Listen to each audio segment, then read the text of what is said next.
வணக்கம் மாணவர்களே. இன்று நாம் 3வது வகுப்பு மாணவர்களுக்குரிய திருக்குறள் கதைகள் பார்த்துட்ருக்கோம் இல்லையா. அடுத்து இன்றைக்கி நாம் கல்வி அப்படிங்கிற ஒரு அதிகாரத்திலிருந்து ஒரு குறள் பார்க்க போகிறோம். என்ன அப்படின்னு பார்த்திங்கன்னா, கேடில் விழுச்செல்வம் கல்வி ஒருவருக்கு மாடல்ல மற்றையவை.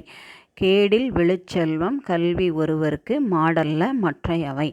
என்னது, ஒருத்தருக்கு அழியாத செல்வம் அப்படின்னா அவன் கற்றிருக்கக்கூடிய கல்வி தான் அழியாத செல்வம். மற்ற செல்வங்கள்லாம் என்ன சொல்லுவோம், பொன் பொருள் ஆடை அணிகலன்கள் அந்த மாதிரிலாம் இருக்குல்ல, வீடு அதெல்லாம் இருக்கு இல்லையா, அதெல்லாம் என்றைக்கினாலும் அழியக்கூடியது. அப்போ அவனுக்கு அழியாத புகழை தருவக்கூடியது என்னதுன்னு சொல்கிறாங்க, கல்வி அப்படின்னு சொல்லி கல்வியுடைய பெருமையை சொல்கிறாங்க. சரியா, தான் கேடில் விழுச்செல்வம் கல்வி ஒருவருக்கு மாடல்ல மற்றையவை. கேடில்னா அழியாத செல்வம், மாடல்லன்னா அழியக்கூடியது. அழியாத செல்வம் அப்படிங்கிறது ஒருவனுக்கு அவன் படிக்கக்கூடிய படிப்பு தான். மற்ற செல்வங்கள் எல்லாம் அழியக்கூடியவை அப்படின்னு சொல்லி சொல்கிறாங்க. சரியா, இது தொடர்புடைய கதையை பார்க்கலாம். கல்வியே நமது செல்வம். கதை தலைப்பு என்னது, கல்வியே நமது செல்வம். ஒரு ஊரில் முத்தன் அப்படிங்கிறவர் வாழ்ந்துட்டுருக்கிறாரு. அவர் சொந்த தொழிலில் ஈடுபட்டு நல்ல உழைப்பால், கடுமையான உழைப்பால் ரொம்ப பெரிய பணக்காரனாக மாறிடுறாரு. சரியா, அவருக்கு புகழினி மதியழகன் அப்படிங்கிற 2 குழந்தைங்க.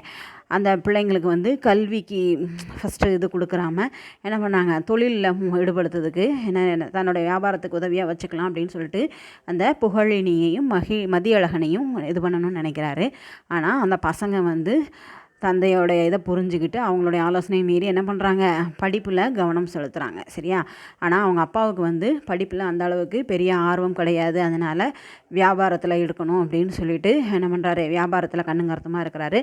ஆனால் படிப்பறிவு இல்லாததுனால அவர் கூட சேர்ந்த கூட்டாளிகள் எல்லாரும் என்ன பண்ணிட்டாங்க, அவரை ஏமாற்றிட்டாங்க. அதனால் அவர் வீடு வயல் எல்லாத்தையுமே இழந்து கடைசியில் சாப்பாட்டுக்கே வழி இல்லாமல் கஷ்டப்படுற நிலமை ஆயிடுச்சு. ஆனால் அந்த பசங்க 2 பேரும் கல்வி பாடம் படிப்பு படித்ததுனால, கல்வி அறிவு பெற்றதுனால அதை என்ன பண்ணாங்க, கொஞ்சம் சுதாரிச்சுட்டு அவங்க படித்த படிப்புக்கு என்ன பண்ணாங்க, கஷ்டப்பட்டு வேலையை தேடி வேலைக்கு போய் நல்ல அவங்களுடைய படிப்புக்கு தகுந்த நல்ல வேலையும் கிடச்சி உழைப்பால் உயர்ந்து நல்ல நிலைமைக்கு அவங்க அப்பாவையும் என்ன செஞ்சாங்க, காப்பாற்றினாங்க. சரியா, அதை நல்லா சம்பாத்தியம் பண்ணதுனால அவங்களுடைய வறுமையும் போயிருச்சு அப்படின்னு சொல்கிறாங்க. அந்த முத்தன் என்ன பண்ணுறாரு, ஆஹா பரவாயில்ல, அப்போ படித்தாதான் நம்ம என்ன செய்ய முடியும், நம்மளால் சாதிக்க முடியும், நல்ல ஒரு நிலைமைக்கு வர முடியும்.